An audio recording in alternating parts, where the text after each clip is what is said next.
इस फॉर्म के बारे में आप सभी लोग जानते होंगे जो बहुत ज़्यादा ट्रेंडिंग में है एसआईआर के नाम से। और बहुत ज़्यादा ज़रूरी भी है ये फॉर्म भरना। लेकिन बहुत सारे लोगों को प्रॉब्लम हो रही थी, खासकर मुझे भी प्रॉब्लम हो रही थी इसको भरने में। तो बहुत सारे लोगों ने मुझसे कहा कि कुछ वीडियो बना दिया जाए, तो इस तरीके से मैं आपके सामने लेकर आया हूँ। ये सबसे पहले देखिए, ये फॉर्म जो है ना, ये सबसे पहले ये ख़राब है। तो इसलिए सबसे पहली चीज़ मैं आपसे बताना चाहता हूँ कि हर कोई ये ख़राब है। तो सभी लोग जैसे ही बीएलओ बीएलओ देखो, यहाँ पे बीएलओ का नाम होता है और यहाँ कॉन्टैक्ट नंबर वगैरह है। तो सबसे पहले आप इनसे मिल के ये फॉर्म ले लीजिए और फॉर्म की सबसे पहले कॉपी करवा लीजिए, ताकि कॉपी करवा के रख लीजिए, एक दो कॉपी एक्स्ट्रा करवा के रख लीजिए, ताकि कोई भी भरने में मिस्टेक हो। मुझसे खुद 2 बार गलती हुई है, तो मिस्टेक हो तो वो मिस्टेक जो है दोबारा फॉर्म तो मिलेगा नहीं, तो आप फोटोकॉपी आपके पास रहनी चाहिए। आइए बात करते हैं कि फॉर्म को कैसे फिलअप करना है। ये सबसे पहले मैंने लिया अपने पिताजी का, वालिद साहब का, वालिद मोहतरम का, ठीक है ना, जिन्हें फादर अलग अलग लैंग्वेज में कहते हैं। तो सबसे पहली बात यह है कि इनका, पहले बता रहा हूं, ये जो फॉर्म मैं भरने जा रहा हूं, पहले क्या क्या इसमें रहेगा। यहां देखिए, यहां वर्तमान यानी ये उनका पुराना फोटो है, ये अभी अपडेटेड, अभी हाल फिलहाल का फोटो चाहिए, ठीक, पहली चीज। दूसरा, जन्म तिथि जो आपको आधार कार्ड में मिल जाएगी, वो जन्म तिथि डालिए। आधार संख्या ये वैकल्पिक है, आप डाल भी सकते हैं, नहीं तो कोई दिक्कत नहीं है, लेकिन आप डाल दीजिए। मोबाइल नंबर भी आप यहाँ पे डाल सकते हैं, ऐसा मोबाइल नंबर डालिएगा जिसपे एसएमएस वगैरह आ सके। अब ये आता है कि पिताजी का नाम, यानी किसके पिताजी का नाम, ये जो मेरे पिता हैं, इनके पिता का नाम, यानी मेरे दादा का नाम है ना, जो नाम है ये उनका है। अब ये आता है कि इनका ईपीआईसी संख्या। अब ईपीआईसी संख्या है ना, ईपी अगर उपलब्ध है। अब सबसे बड़ा मुद्दा आता है कि भाई साहब ये ईपीआईसी संख्या हमें कहाँ मिलेगी, है ना। देखिए, फादर जी की ईपीआईसी संख्या तो यहाँ पे मिल जाएगी, यहाँ पे देखो ईपीआईसी संख्या लिखी हुई है, कोई दिक्कत नहीं है।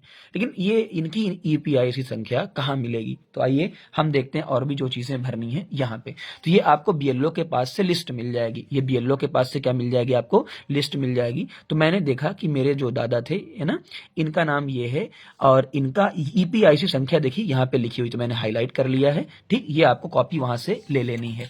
अब यहाँ पे मैंने लिख दिया। उसके बाद जो है ये माता का नाम, यानी मेरे दादी का नाम, ये भी लिख दिया। लेकिन चूंकि मैंने देखा उनका ईपीआईसी संख्या मुझे नहीं मिला, तो यहाँ लिखा है यदि उपलब्ध है। अब नहीं है तो नहीं भरेंगे, सीधी सी बात है।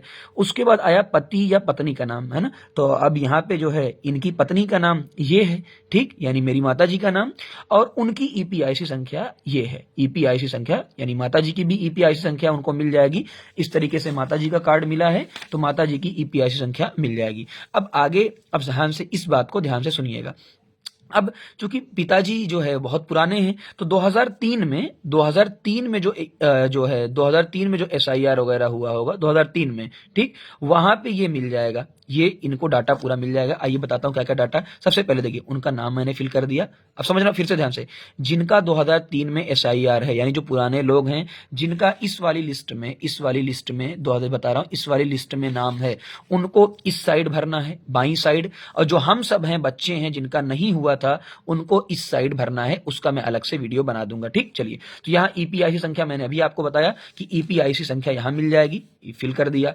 उन दादाजी का यहाँ पे फिल कर दिया नाम, है ना। देखो, संबंधी का नाम यानी दादाजी का नाम, और संबंध क्या है, पिता है, जाहिर सी बात है वो पिता है, यहाँ भर देंगे। अब जिला, अब यहाँ पे देखो मिस्टेक है, हमारे जो है कुछ मिस्टेक हो गई थी। जिला, यहाँ पे जिला अंबेडकर नगर हम सबका है, तो हमारा जिला क्या है, अंबेडकर नगर। राज्य का नाम उत्तर प्रदेश है। अब ये विधानसभा क्षेत्र का नाम, और ये तीनों चीजें हमें कहाँ मिलेंगी, आइए मैं आपको दिखाता हूं। ये जो चीज है देखिए, तो यहाँ पे देखिए आपको मिल जाएगा 116, यहाँ पे एक नाम लिखा होगा, है ना, ये देखो 2003 लिखा हुआ है, 116। तो यहाँ पे देखिए 116 आप देख सकते हैं, यहाँ पे 116, ठीक, 116, ठीक। उसके बाद ये जो भाग संख्या है, तो यही पेज बहुत इंपॉर्टेंट है। यहाँ पे देखिए लिखा हुआ है भाग संख्या, तो हमने भाग संख्या लिख दिया।